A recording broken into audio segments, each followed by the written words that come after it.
بسم اللہ الرحمن الرحیم۔ ابوالحسن سراج کہتے ہیں کہ میں ایک مرتبہ حج کو گیا۔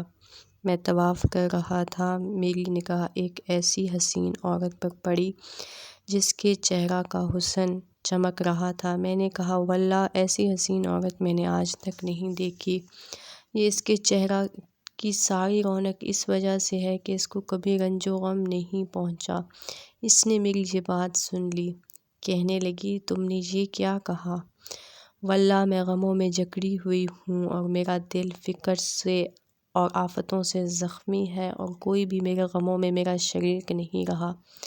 میں نے پوچھا، کیا ہوا؟ کہنے لگی کہ میرے خاوند نے قربانی کی، ایک بکری ذبح کی۔ میرے 2 چھوٹے بچے کھیل رہے تھے اور ایک بچہ دودھ پیتا میری گود میں تھا۔ میں گوشت پکانے کے لیے اٹھی تو ان دونوں لڑکوں میں سے ایک نے دوسرے سے کہا، میں تجھے بتاؤں کہ ابا نے بکری کس طرح ذبح کی؟ اس نے کہا، بتا۔ تو اس نے چھوٹے بھائی کو لٹا کر بکری کی طرح ذبح کر دیا۔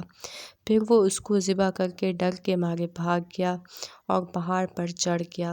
وہاں ایک بھیڑیے نے اس کو کھا لیا۔ باپ اس کی تلاش میں نکلا اور ڈھونڈتے ڈھونڈتے پیاس کی شدت سے مر گیا۔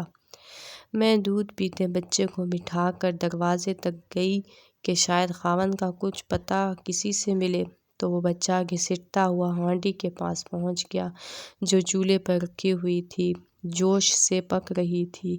اس نے جو اس کو ہلایا وہ پکتی پکتی اس پر گر گئی، جس سے اس بچے کا سارا بدن اور اس کا گوشت جل کر ہڈیوں سے الگ ہو گیا۔ میری ایک بڑی لڑکی تھی جو اپنے خاوند کے گھر تھی۔ اس کو جب اس سارے قصے کی خبر پہنچی تو وہ خبر سن کر زمین پر گر گئی۔ اسی میں اس کی بھی موت ہو گئی، وہ بھی مر گئی۔